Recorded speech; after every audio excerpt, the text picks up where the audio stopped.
Hey folks, welcome back to the channel. I am so stoked to show you this week's video. We've got a couple of different things that are going on. Before we get into the meat of the video, I'd like to thank a few of our viewers and subscribers that have helped out with the channel. A couple weeks back, I went ahead and showed the very beginning stages of what I was doing to prepare for the bathhouse. And we had Troy Payne, Keith Stars, Deb from Deb's Way, and also Driftless Acres all donated to the channel, and they did that by down where you can either give the channel a thumbs up or a thumbs down. There's also a super like feature, and on that super like feature you can go ahead and add any donations that you want towards the channel. Those proceeds will go towards the building of the cabin and different projects that we have going on at the cabin, and the money that these viewers donated is going to go straight into this bathhouse. So guys, I appreciate you helping me out. If you would like to donate to the channel, it's greatly appreciated. I wasn't sure how that was going to work out, but I think it's a great way that people can interact with the channel and help promote what's going on. So thank you guys so much for your generosity. In this week's episode though, one of my subscribers from southeastern Wisconsin, she asked, Carl, what are you doing with your garden? We haven't heard anything on what you're doing to be self-reliant with your garden or how your garden is producing. So my wife and I thought it would be fun, since it's Packer season, to show you one of our favorite treats that we make out of our garden. So stay tuned to see what that's going to be, and we'll just have some fun at home in the kitchen this week. So thanks again for you joining us. Let's get into the video. All right, guys, so we have moved into the kitchen. I'm here with Margaret, and we are gonna talk a little bit about what we're making tonight. I think we're gonna go ahead and make some hot sauce that we like. Salsa. Yeah. We're gonna make some salsa that we usually like in with our nachos and just with plain chips while we're watching a Packer game. So we went outside and harvested a few things. Our garden got a little bit out of hand when we were in Minnesota visiting grandkids and our children. So I'll show you what we got, and let's go ahead and talk about it. Maybe you want to talk about portions of what we're going to need for this, or okay. Realistically, do you have a set? I do not have a recipe. I always eyeball it. I start with the tomatoes, and then I add the peppers. And the onions. The peppers, and the onions, and I just literally eyeball it, and it usually turns out pretty good that way. Cool. Let's go over ingredients. For us to make a little bit thicker tomato paste, what type of tomatoes do you think we're using? Roma. I like the Roma tomatoes because they're meatier and they're really easy to peel. You want to show them what we all got out of the garden? Yeah, these are not going in the salsa, obviously. Everybody knows that these are zucchini that definitely got away from us. These must have been hiding underneath the leaves before we left because they're crazy. But these are jalapeno peppers. This is one lonely little serrano pepper, and these are cayenne peppers. We've never grown these before, but Karl from Karls Off the Grid really likes hot salsa. So we thought we'd try those. And then white onions and cilantro gives it a really good flavor. Minced garlic and lime juice. And if you've never used or worked with hot peppers, you have to be really careful because the oils in these peppers will get into your skin, and it's really takes a while for them to get out. If you touch your face, touch your eyes, rub your mouth, it's a problem. I think even in the boiling down or cooking process, that smell gets real overwhelming. So you got to be careful with where you're at. And I like your idea about using gloves. The first year I ever helped you, I was foolish enough where I thought I could just wash my hands and I'd be fine, and my eyes paid for it. Bad idea. But it's the seeds in these peppers that make it hot. So if you don't want hot salsa, but you want the color, the different nice colors in your salsa, you can use regular green pepper. If you want it kind of hot, just take the seeds out. Okay, cool. So the first process that we're going to do is we're going to blanch the tomatoes. We go ahead and we fill this pot with water, and we're going to go ahead and get that water. It's already boiling. I turned it off already. Okay, so it's just a rolling boil is what you need it to? Just super hot. Okay. So you put your tomatoes in there and fill it up to these lines. Otherwise it's going to boil over and put out your burner. Gotcha. And I hope the camera can pick this up, but I can already hear everything's kind of hissing and going nuts. So Yeah. sweet. So in the meantime, you fill your sink or what have you, whatever you're using. Wash your sink really well. I already did that. Fill your sink with cold water. And why do we want to fill it with cold water? Because you are going to dump those super hot tomatoes without any hot water from over there. Super hot tomatoes in this cold water. And once they cool down, the peelings slip right off. Cool. Okay. So there they go. Oh. Yep. They go into the cold water. All right. So basically what you do is I kind of misstated it. I said that we get the water boiling. It doesn't necessarily have to be boiling. And just get it nice and hot. And then when you dump it in the cold water, I'll kind of zoom in on some of these tomatoes. Like this guy right here, you can already see that the skin is already starting to peel off here on the side. Little trick that my mom did when we were growing up, when we would take these fresh out of the fields, we had a gigantic garden where we literally did bushel baskets full of tomatoes, and that's pretty much all that we lived off of, was our food that we raised. She would actually dump ice cubes in here, and that would keep from having to constantly put fresh cold water in. In this case, we only have, how much tomatoes do you think we have? But you know, Maybe a half a bushel. Half a bushel, so I think that's a little bit overkill. Cold water, just keep it fresh, you should be fine. And then basically what you can do, take the tomato, cut the top off,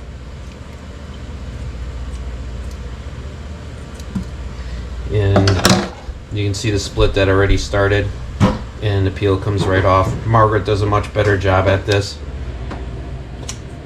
Alright, so you're just using a regular kitchen scissors, or? Yep, I'm just snipping off the core. Holy crumb, you do that so much quicker than I do. Whoop! You give it a squeeze? Yep, don't worry, your sink is clean already. Okay. And the tomatoes, make sure that they're clean too before you start, because it would just be gross if you didn't. Gotcha. You're just going to be soaking in dirty water. Now, this year in the Midwest, we've been having a really tough year for tomatoes. We had a lot of rain that created a lot of, they call it root rot issues. Yeah. And then also a lot of blight. And so these tomatoes look pretty darn good, but we've done a batch before this that really looked rough, and it had brown spots on it and spots that were a little bit rotten. So those tomatoes, obviously, you're going to want to cut out the bad parts.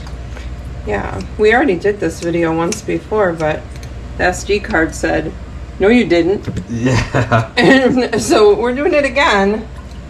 I have the chopping blade in there. It's a puree blade. And I'm going to put it on low, and I'm going to pulse it.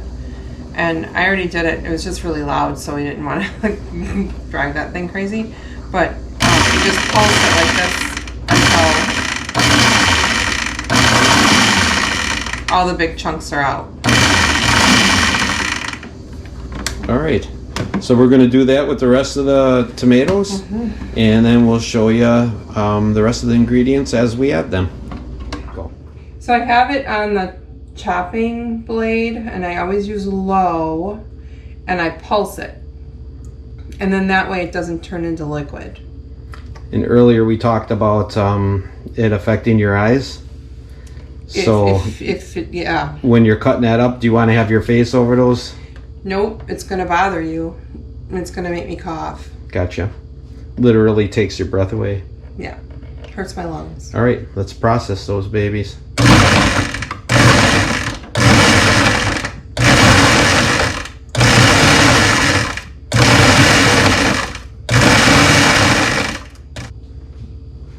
Sweet, I can smell the heat coming off it from here. I'm questioning how much how many peppers to use, because as you can see, my kettle is full of tomatoes. I'm going to take some of those tomatoes out because I want to use some for chili before I add all the other ingredients. So I'm just filling 1 jar with plain tomatoes because I want to make chili this week. And I'm not going to process this jar. I'm just going to stick it in the freezer because these jars, these canning jars, are freezer safe and canning safe. Gotcha. Now we have an abundance of peppers here. We only use, this is about half of what we showed you in the beginning. Oh, it's taking my breath away. But, you know, aesthetically, we're just going to blend this till aesthetically it looks good. And then as it cooks, we'll taste it and decide if we need to add a little bit more heat to this. I can usually tell just by the way, I don't know what it is.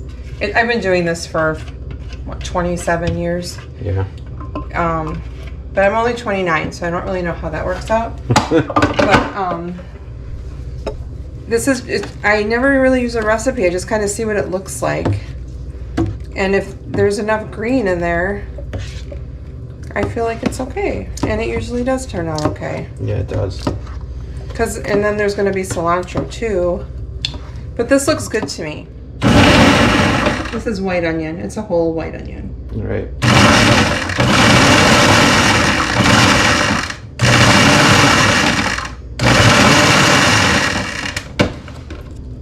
That's chunky. Sweet. And we did taste this off camera. We just tasted like, I dipped a spoon in and just tasted the liquid. It's hot. All right. So what did I use? I used 4 large jalapeno peppers, 1 serrano, and 4 Are those cayenne or whatever? cayenne peppers. So we remembered the name this time. And a whole white onion.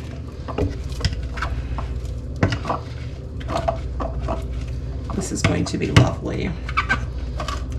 And then the next will be the cilantro. I really like the flavor of cilantro gives it.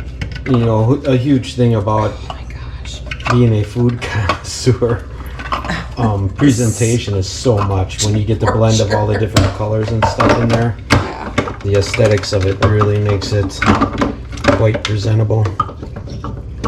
You can see it's already starting to get to be a little bit chunkier. This is torture. My eyes are burning, my lungs are burning, my nose is burning. Yikes. Cilantro, same deal. Pulse it.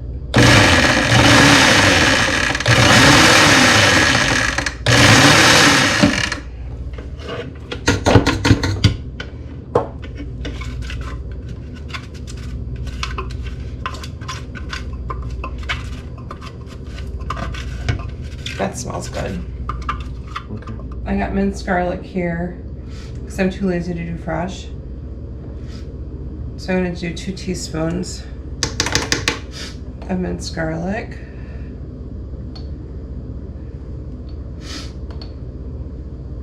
That's about 2 teaspoons.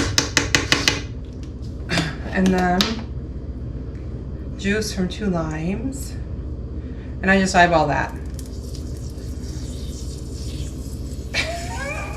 That looks good to me. And when I cook it, I'll know. I'll taste it a little bit and figure out what I'm missing. It all depends on how you like it. When you taste it, you'll know what you're missing. Okay, so we're gonna let this come to about, I don't know if it's quite a rolling boil, but we're gonna heat it up nice and warm, let these flavors all intermingle. And then after that, we're gonna turn the flame back off and let it simmer for about a half an hour, and then we'll show you how we go through the canning process. Okay, and I possibly have the best job in the family. If you've ever had warm salsa right when it's freshly cooked, this is just as good as eating fresh baked bread out of the oven. So we'll go ahead and give this a taste test, and if it tastes good enough and we don't feel it needs any additional ingredients, we'll go ahead and commence with the candy.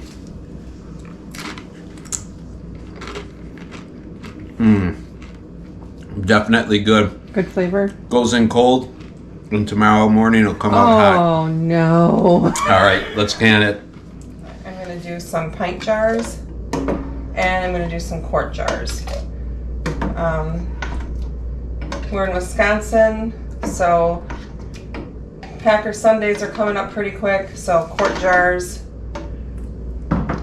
Once we open one, it'll go really fast, so we don't have to worry about it going bad in the fridge. It'll get eaten up pretty fast. You don't have to crank the lids on. You just do finger tight. So I'm just going to put these jars in here. As long as they're not touching. Doesn't really matter how you put them in. And then I'm going to pan over there. How much water do you have in there? I think it says like 2 quarts. Okay. Again, something else I eyeball because it's a steam canner. There we go. So you just lock it on. Okay. This is the weight, and we don't put that on right away. The steam is going to come out of this little doodad here at first. Okay. And once there's a steady stream of steam coming out, you time that and you time it for 10 minutes. And then you put this little doodad on, and then I'll show you what happens after that. Okay, I don't know if the camera's going to pick this up real good or not, but right in the center there, you can see the steam coming out of the top of the lid. And Margaret, this pops up too. And what pops up? Okay, good point. All right, what do we do here? So this has been going for 10 minutes. That's just what it's doing. What you want it to do is do this for 10 minutes because then it cleans that out. It makes sure that the steam will is flowing evenly. And then this is the weight, and you just cover this hole up. No, that did not hurt. It's not a big deal. Okay. So now this is the pressure gauge. Now I'm gonna hold it here at this temperature until it goes up to 11. Okay, and then what do you do at 11? And I want to make sure that it stays at 11 Okay. for 10 minutes. And then after the 10 minutes, you Turn it just off. Kill the heat? Yep. All right, so we'll go ahead and we'll give this, It should only take a minute for it to get to 11. yeah, it's Not already even. starting to climb. So once it gets to 11, we'll give it the 10 minutes and then let it cool down. So the beauty of a pressure canner is we just went to bed last night. We just turned off the stove, let the pressure go down, and just went to bed, and they're fine. The jars are going to be fine.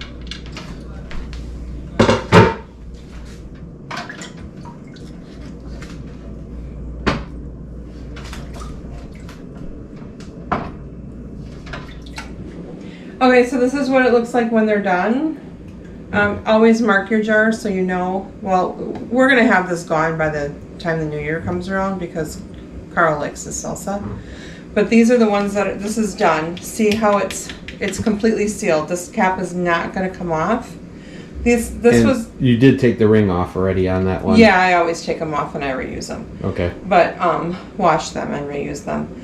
But this was just plain tomatoes that I took out of the pot before I added all the salsa ingredients. Because I want to use this for chili later this week. So this is, I didn't can this. I'm just going to put this in the fridge or the freezer. This is what it sounds like when it's not canned or when it doesn't seal. Okay, so if you get a jar that does that after you've processed it, you can put it in the fridge and you can eat it like within a few days or whatever, but do not put this on your food storage shelf for long-term storage. You got to get rid of that. You got to eat that right away. Gotcha. This you can eat in a long time. Save it for a long time. All right, guys, thank you so much for joining us. I know this is a little bit different video than what we normally do. But a couple of people asked for you to do something, yeah. So here you go. Gene was one of them. Gene, thank you so much for watching, and I hope that this helps you guys out. But, you know, a big part of being off-grid and everything is being self-reliant, and, you know, we figured this has some value. So obviously you're not going to want to live off salsa, but the basic process tells you, you know, how you can, and you can just about can anything. What have you all canned? Oh, this fall or this summer already I canned. I wanted to get all of our meat out of our freezer, and we had a lot of venison in our freezer. So I canned all of our meat that was in the freezer, and I made, with venison steak, I made steak tacos. It's so good. I just winged that one too. I just added garlic and cumin and salt and pepper, and then just pressure canned it. And we did a taste test that night. It was pretty darn good. It was perfect. And I know she does everything from homemade chicken noodle soup to cabbage soup, and a lot of different things of that nature. And you Red cabbage and like the sweet sour red cabbage, that's Yeah. really good in the wintertime. If you ever lose your electricity and you have all your food stored in the freezer, you pretty much just lost everything. And when you can in this process, nothing has to be refrigerated. That meat sits perfectly good on the warm shelf in the basement, and never goes bad really. We rotate our food storage like yearly, and it's always done good to keep our family fed. Yeah, something was really prompting me to get that stuff out of the freezer. So I'm glad I did it. It was a lot of work, but it's really going to make winter cooking a lot easier. Yeah. With being back to work. It's nice when you can get home from a long day's work and just pop open a jar and warm it on the stove and not have to worry about having all that meal prep because everything's already all done. Right. So Especially at the cabin. Yeah, at the cabin it works perfect, Yeah. especially when we're at deer camp. So Yeah. all right, your work is greatly appreciated by me and the rest of the family. Thanks. Thank you guys so much for joining us this week at Karls Off the Grid. And next week, I think we're going to shoot, or in the next 2 weeks, depending on what the weather looks like. If the weather cooperates with us, we are going to get back to the cabin and see what's going on up there. So, all right, we'll see you then.